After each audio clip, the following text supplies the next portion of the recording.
All right, everybody. So here we are at the beautiful NLP today on Wednesday, October 2nd. And I messed up, so I apologize. Some people got, I wasn't paying attention. I never did learn that 30 days past September, right? Um, and by the time I found it, I couldn't, I did a post on it, but I didn't have time to resend the email till today because I was in transit.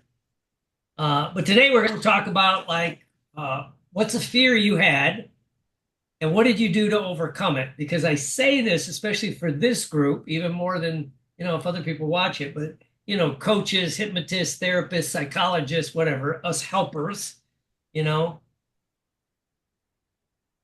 sometimes we have the most problem reaching out for help, right? I've heard Tony Rock, a lot of people talk about it. How do you reach out for help? And so what did you do? Did you reach out for help? If you have a fear, what did you do to overcome it? What did you do? Uh, and so there's that, right? And then within something you've done, like whether it was a fear or not, and then there were some challenges, right? There were some challenges that when you look back, it was a blessing. You got hidden blessings. Maybe it wasn't apparent, but then later on you go, oh, it was kind of you get this positive kickback, if you, right? So we'll just share. I'll talk first, then we'll open it up and let other people, because one reason I want to do this, somebody asked, why am I doing this? Um, I always like other people to talk, but also one of the reasons I think coaches and certain people have trouble reaching out for help is we don't hear about some of the other people reaching out for help. So you start thinking, well, if Michelle can handle it, or Dr. B or Dave, whatever, whoever, right? So it's like then there must, it turns into that there must be something wrong. So it's hard to do that, right? One of the advantages, I will say, a hidden blessing of something that was a pain in the ass at the time, to be honest with you, was when I was doing my internships or my psychology license, right? The one I went through, you were, your clinical supervisor at the place I was, you also had to be in therapy. It wasn't debatable, right? Because they'd say, well, if you don't have any, we would, most psychologists say everyone can benefit from psychotherapy, right? And so then if you're, but are you above it? And this guy had a really good attitude because he goes, we don't, you know, uh, it keeps you grounded and it does that. And then I've been in clinical supervision roles, especially when I worked for the prisons or the jails where I had social workers and stuff. And my biggest part of the job was given, if they asked questions, I could answer, answer the question. Generally, they knew more than I did, to be honest with you. But a lot of it was to let them vent, to get the therapy. Does that make sense to everybody? And again, this goes back to tying all this together. This was a hidden blessing. Uh, I would always start with, when I'd be talking to people, especially I can mention the prison, that like, well, tell me about the clients you have the most trouble working with. Oh, I can work with anybody. I said, well, see, it's hard for me to work with pedophiles, right? And God love them, they need help, and it's not acute, it's not just suspected. These people were in prison for it. That's why they were coming to us. And so I just say it's hard for me to work. I had to put I needed help to work through my own, counter transference, if you will, with the client. So anyway, so by doing that, then the people would open up. So that's why I wanted to do it. So, as some people know, my other big thing was in the last couple of weeks, I was blessed to go to the beautiful United Kingdom, London, and a little city outside of there, about 2 hour rides north, um, to film a movie. That's the thing I did. And in fact, there's a hidden blessing on how that got started. I was taking voice lessons, you know, um, for acting, to be honest with you. But also, I found I those who've been through my trainer's training, I always stress everyone should take voice lessons, right? Because it changes how you breathe. My throat doesn't get sore when if I'm doing a multi-day training like it used to. I'm speaking from different parts of my vocal range, and it makes sure. Anyway, so I was taking these vocal classes, and one day the guy, God rest his soul, he's gone now, became a dear friend. He said, "Well, I got a question." I said, "What?" He goes, "You've helped a lot of people, right? That's what you do: alcohol, drugs, other things." And he'd sent me a lot of actors that Albert could tell you about that had like anxiety about auditioning or certain roles, how to do certain things. Anyway, and I go, "Yeah, that's what I love doing." He goes, "Well, I've heard you talk that you were really pursuing an acting career too full time, and then an addiction took it away, and then now you're doing it again, but you've never tried to do film. So are you just one of the," and he knew me enough to go, "So you're just one of those guys that you'll tell other people to chase a dream, but you ain't got the guts to do it yourself." Right? And it was like, it gutted me like a fish. It was like, "Damn you, Carlo," you know. And so I started trying to do film. And again, that was one of those fears. Can I do it? And as Albert could say, it's a different skill set working on a stage as working on film. So it's the same. Acting's acting, being truthful, learning your lines and stuff. But it's just a different skill set, how you have to do things. So I had to learn that, right? And then it was the biggest fear I had to overcome was just like when I started doing theater or doing trainings, am I good enough? Am I good enough? Right? That comes from my wounded past, I guess, but right. Because I remember the first big NLP training I did was at the National Guild of Hypnotists. I can't even tell you the year, 91 or 2, something like that. I mean, it was big. I had like 40 people. And I had, at the time, most of them a lot of them are gone now. There were big names in the hypnosis world in my NLP class. George B.N., Jerry Kine. I mean, I can go down the list, right? They stayed for 4 days. So I'm looking out at this group and I'm like, can I do this? Right? And so the trick I learned comes from theater, which I use and I tell other people. I told Michelle the same thing, is when you start getting that fear, you're assuming these people know what the hell they're doing. They may not have any, and from theater, it's like only you know if you messed up a line. The audience, maybe 1 out of 1,000, unless you're doing Shakespeare or something, they'll never notice that you messed up, right? So before I got started in the NLP training there at the Guild, I took a deep breath and realized, if they knew what this stuff was, they wouldn't be sitting in my class. And then I had the Richard Bandler voice going, and you tilt your head down, take the aggressive posture of, your ass is mine. I'm going to mess with you big time the next 4 days. Back then it was 5 days. And then I had fun and everybody opened up and I had a great time, right? So anyway, there's that big fear that I had to overcome. And it was that realizing they don't know. And so, but to tie it into to today is, when I had the opportunity to go take this role, playing a hitman, a corrupt kind of like CIA agent who basically kills his whole team, right? And very flat affect, everything, right?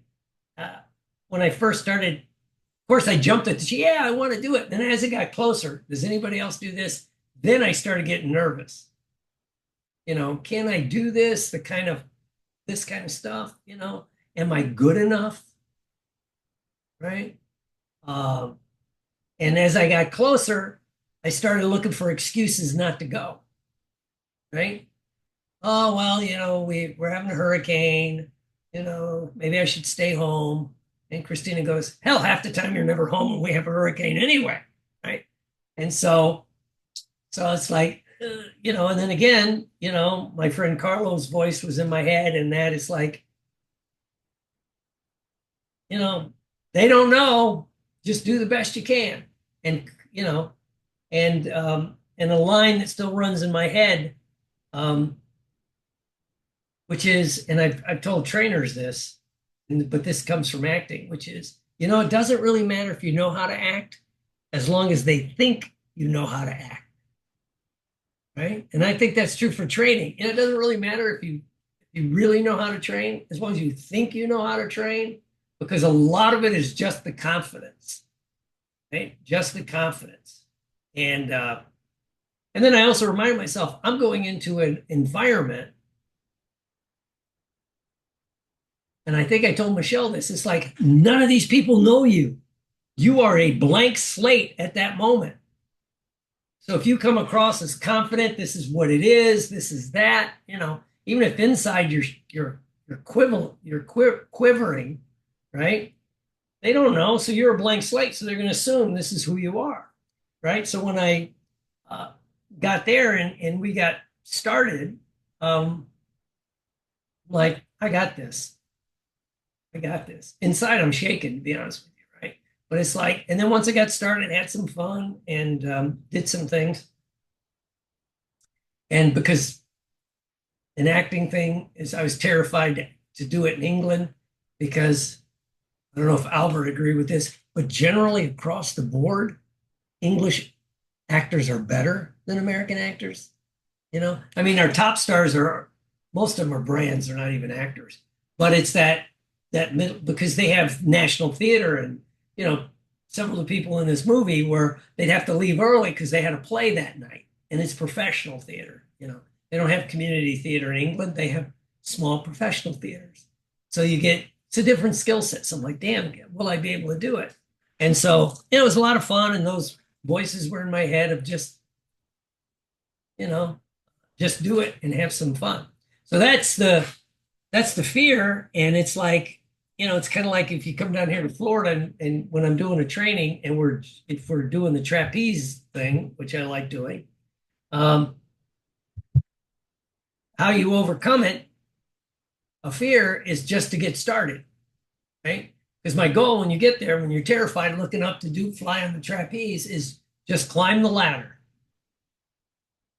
Just climb the ladder. So I help you just climb the ladder, right? I don't tell them, by the way, once you get up there, it's a lot harder to come down backwards than it is just to fly and drop to the net.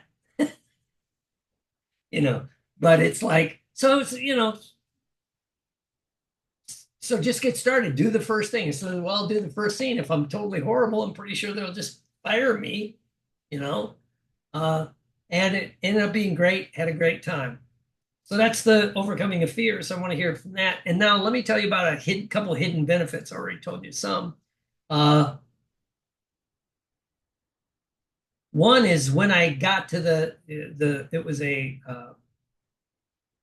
we shot most day. Well, we had some location shots, but most of it was at this studio in Leicester.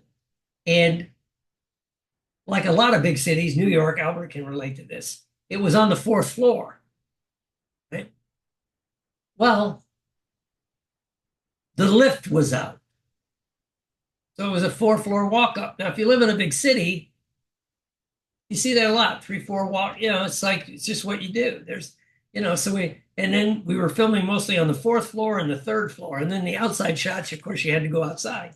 It's like, so you're constantly running up and down the stairs. And the reason this was a hidden benefit is, those of you who saw me at a conference know I've had some challenges lately with my walking because of my Achilles tendon, messed up my knee again, had to get my knee tweaked and the Achilles tendon. So, so when I got there and looked at the stairs, I went, oh, shit, right? So the first day, I'll be honest with you, was not very comfortable, right? But by the end, by day 8, I'm just jumping up and down the stairs. I'm doing pretty well. It's like, so the hidden benefit is I got the physical therapy that I needed, because And then afterwards I did call a friend of mine who's a retired physical therapist. And he goes, they didn't have you climbing stairs? That should be, as soon as you can, that's what you need to start doing is going up and down because it makes you do. I'm like, no, nobody, it's the Veterans Administration. Nobody told me this. So now I'm running up and down the stairs. So that was a great, I still had to ice my knees at night and do my I use horse liniment when I'm at night on my legs, right? Uh, but it works. So that was a great hidden benefit. And then, of course, all the benefits of the people you meet and all that other stuff. Just like, you know, um, learning NLP ended up being a hidden benefit for the acting because I think differently about it. So, anyway, so what's a fear you overcame? How did you do? What did you do to overcome it? Did you reach for help? Did you ask? Right? And like I said, when I had the fear of going back and trying this film acting, um, I went and found some classes that were focused on film acting in Tampa, right? And showed up and took the classes. Admitted, I don't know what I don't know. I know what I know, which can mess me up. Thinking I know what I don't know. All you have to do is look at world politics right now. Everybody's running around. Some of them you're like, and they're making these statements of fact that you could tell they don't know. So anyway, that's what I did, and some of the hidden benefits were great, you know. And the last hidden benefit on the way back from England, I got to watch three movies I've been meaning to watch that I just hadn't got around to watching because you're stuck on an airplane for 9 hours.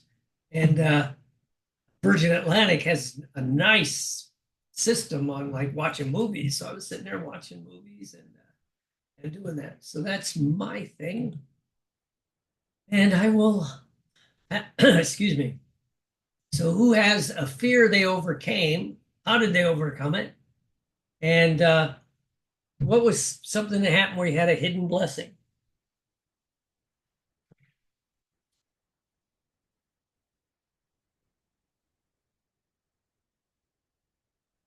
I know names. How about Vinu? What's up? Fear you overcame and what's a hidden blessing? Fear I overcame was two fears I will talk about. So it was public speaking, and the second fear was swimming.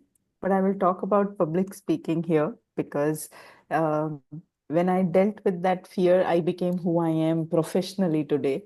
So I will talk about it. So there was a time in 97 when I went through some training and I had to perform on the last day, I had to perform on the stage, and there were around 300 audience. And when I reached the mic, I did some part of it, and then my friend was also standing there, and I went blank and I couldn't remember anything. And on the mic in my hand, I was telling my friend, you say I forgot everything, you say I forgot everything. And in the audience, my brother was sitting and he started laughing. And because he laughed, all the 300 people laughed along with him. So that was my rock bottom. On that day, I realized that I'm not the person who can speak confidently in front of public. And after that, I kind of went into shell till the time I joined NLP. So I was into HR, always taking care of the employees from the back front, never came in front of the public. So 2004, I joined NLP, and two techniques which I loved, and I think I'm sure they helped me was they were Robert Dill's six logical steps and the four frames where you have I can frame and certainty frame, and then you have I can't frame and absurd frame. So you throw and you snap. That worked for me brilliantly well. And after that, when I started conducting workshops and I started getting work, whether it is participants of four or 150 or 300, 500, I was able to deliver without even thinking about it. And Dr. Horton, you said one thing which Keki Darbari also taught us, saying that they don't know your script, only you know. And even at the end of the day, when I thought that I have not given my 100%, people clapped, stood, and came back and spoke to me saying that we learned something from you and we appreciate what you shared with us.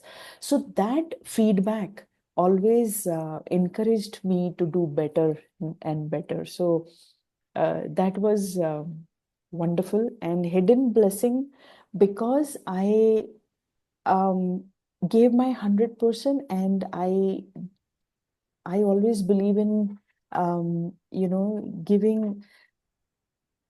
This is one thing I always feel, that when you are in front of the audience, you are no more you.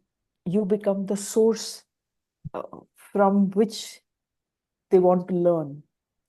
So I let go of my ego. This is what I have learned. It's a hidden blessing for me. I I have understood it. So one blessing, and two, I never advertise about my work. Work keeps flowing back to me. So this is also a hidden blessing, I will say. Yay! Um, Cool. Thank you. Right. How about um,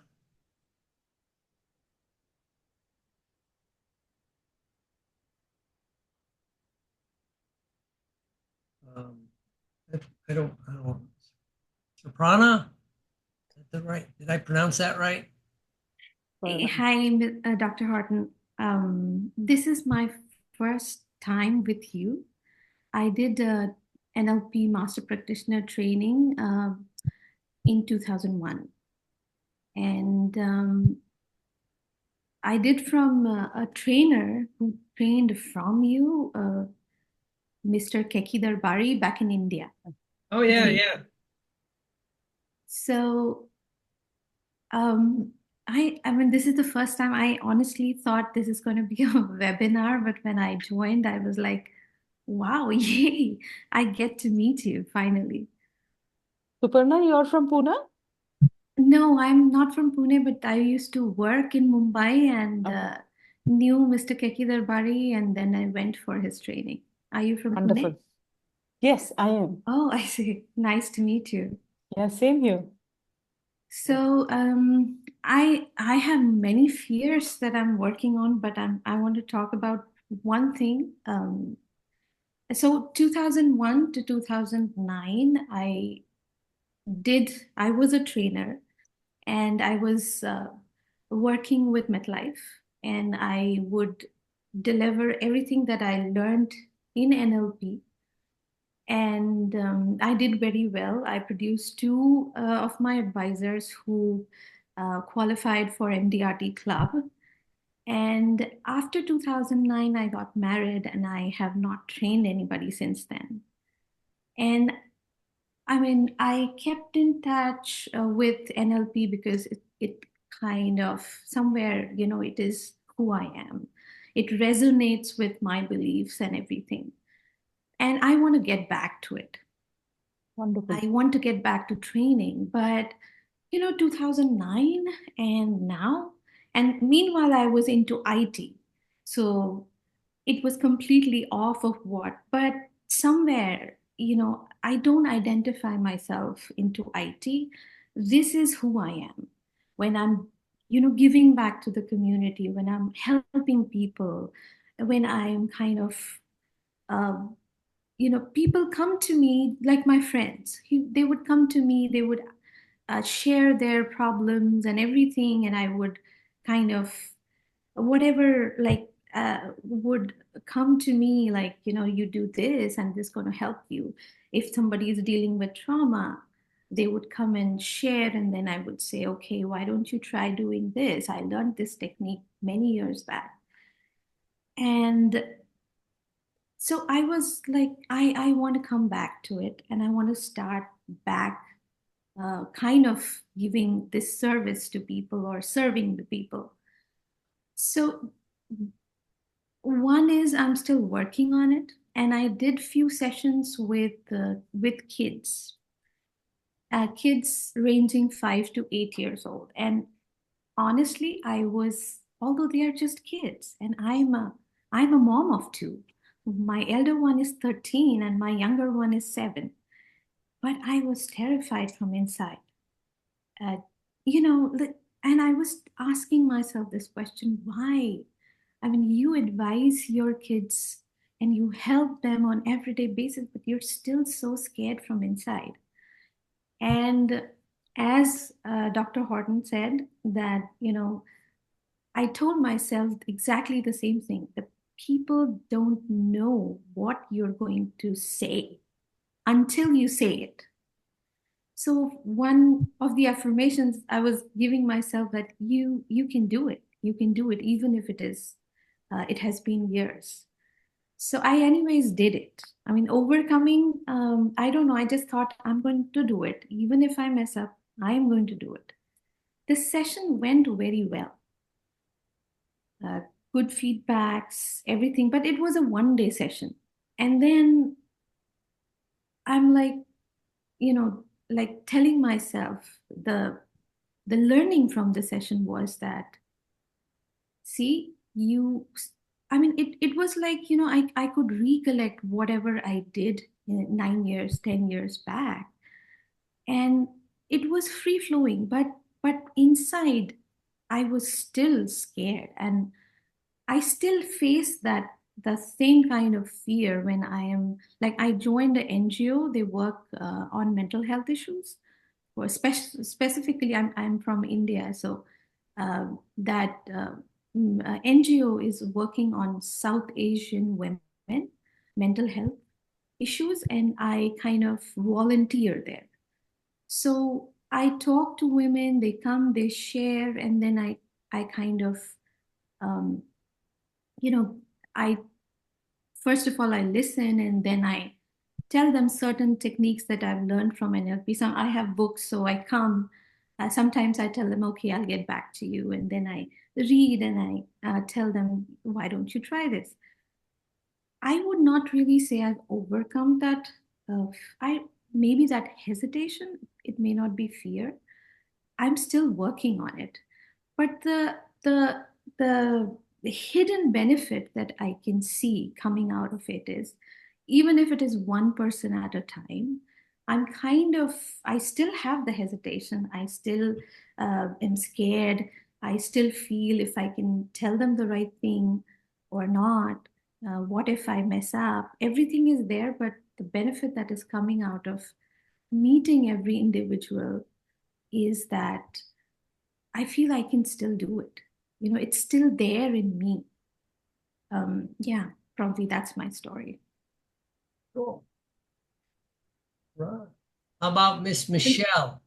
Well, Dr. Will, I wanted to tell our new friend that Dr. Will does, if you want a refresher class, you can sign up. He's having a class in November. So just to throw that out there. I my fear that I overcame, I'm trying to decide which one. Yeah.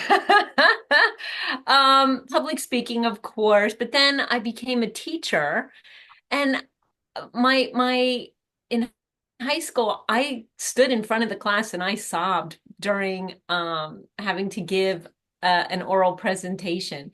And then in college, I decided I just didn't. Hey, I knew the material, and so I just didn't care what anyone thought of what I was going to say, because what I was saying was spot on. And that happened in college. And I think from what the news said, it's because that hit when she said, you are no longer you, you are source sharing information, which was amazing. I was like, oh, that hit. So that's one. Another one was I hate oh my goodness, giving blood. I can't give blood. I don't know if I can. I haven't. But even blood tests, and I needed a blood test. And basically, they're like, you need a blood test. And this was just a month ago. And I'm like, yeah, okay. And I would always make the appointment and leave and not, and then cancel it. And so this time they're like, oh, you need a blood test. And she's on to me. And so she came in with the nurse that does the blood thing. And I'm like, well, no. And they're like, yes. And so I decided to take a deep breath and just allow it and just allow it. Just allow it, which was, it might sound trite or small or insignificant, but I just allowed it, this needle to pierce my vein, which I was so terrified of. And it didn't hurt, and I didn't cry, and I didn't faint because I used to faint.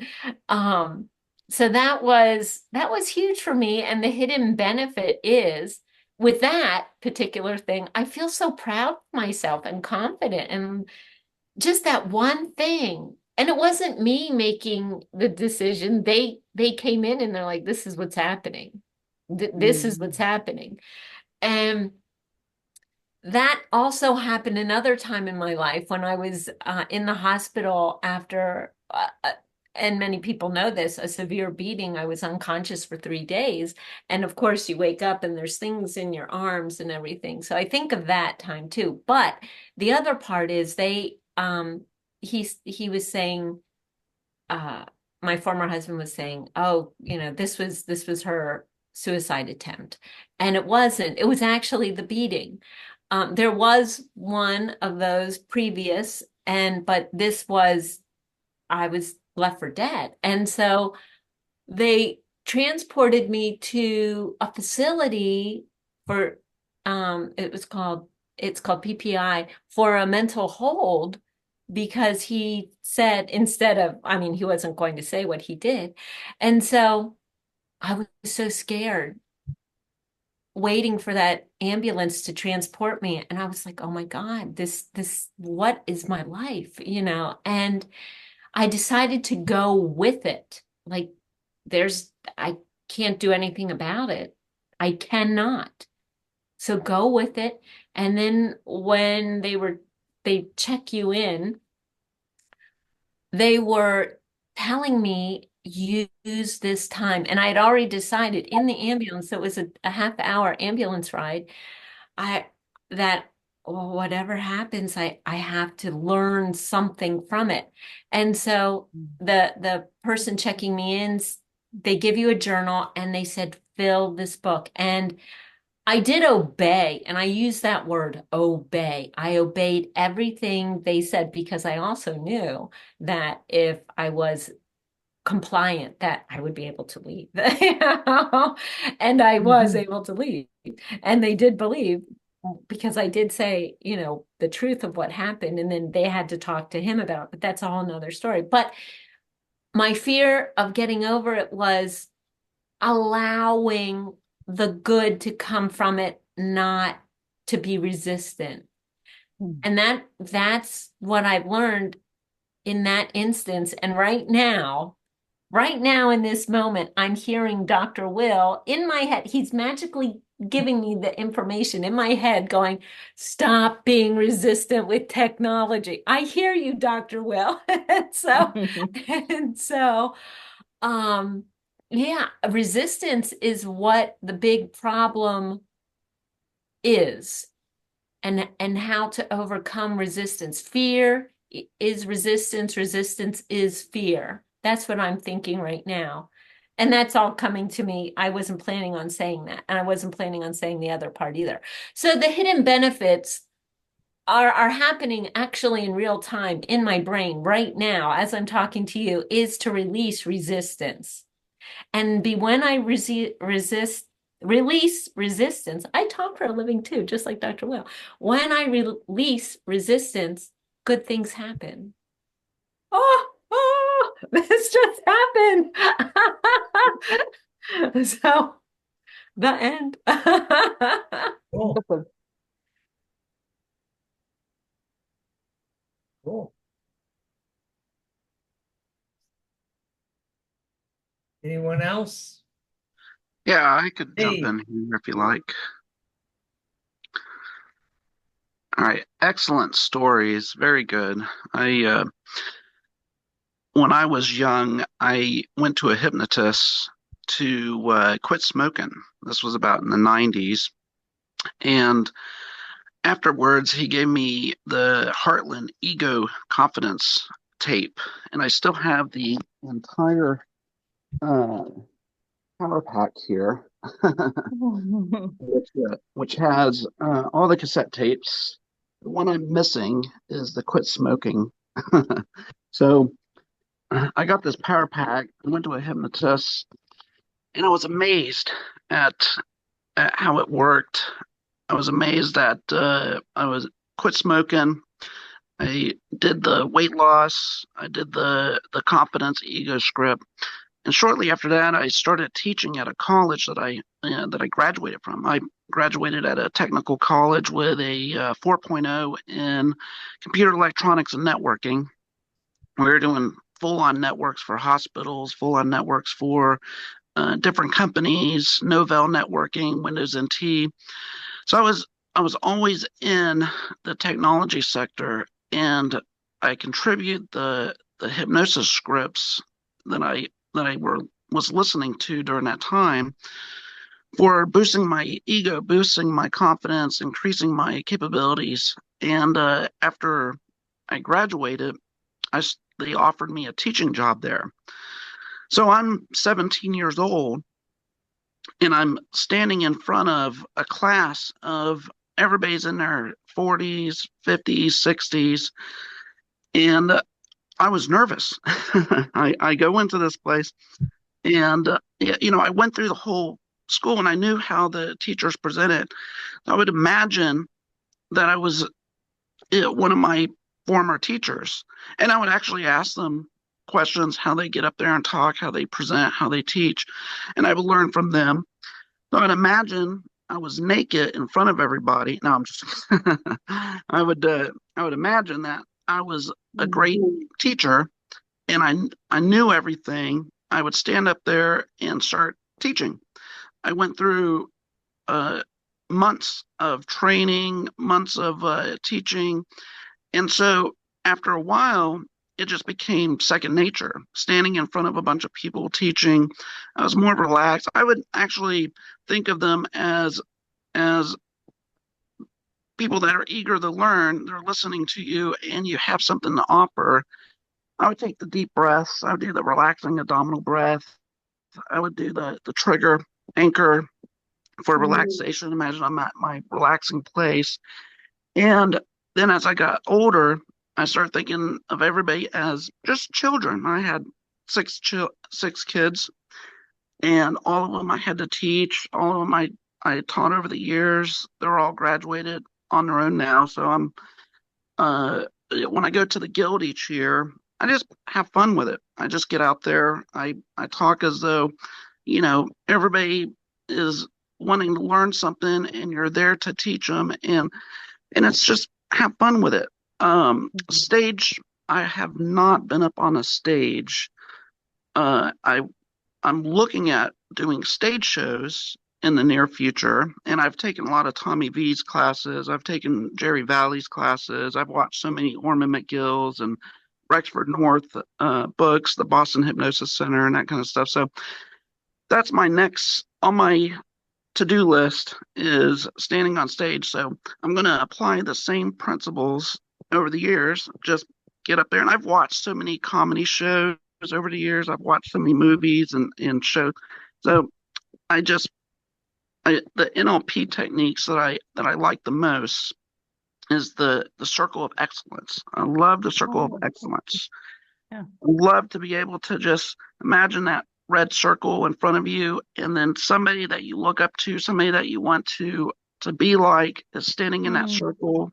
You stand in their shoes, you absorb that information, you become them, and then step out, and then you can think of somebody else, and you keep on doing that until you feel comfortable. I've done it with Tony Robbins. I've done it with, even like Dave Chappelle and other stand-up comedians I enjoy watching. And I absorb that information. basically that person so I can get out there and stand in front of people and talk and teach and have a great time. I'm sticking to it. Wonderful. Right. Well, we're running out of time. I think we'll do one next week if people want. How about Albert, real quick? Can we do Albert? Gone. He's gone. He left a Oh, message He had a that call. he has to go. Yeah. Oh, okay. So, Yeah. cool. All But right. this is nice to come back and hear different stories and different shares. Wonderful idea. We must meet. Well, in November, down in Venice, Florida, we're doing a NLP course. You can go to zipnosis.com and it has all the information, and it will send out the information as well. Yeah, we're working on it. Cool. All right. Cool. I'll see everybody soon. Look for more info, and if you want to refer anybody to the training, let me know, because we, I'll figure out some kind of affiliate thing, but we'll get people in there. It's coming up soon. So I'll talk. Yeah, it's November 10th through the 13th, 4 days. And what I've done, I think what we'll talk about next week, is how I've updated the basic, added in some of the things from what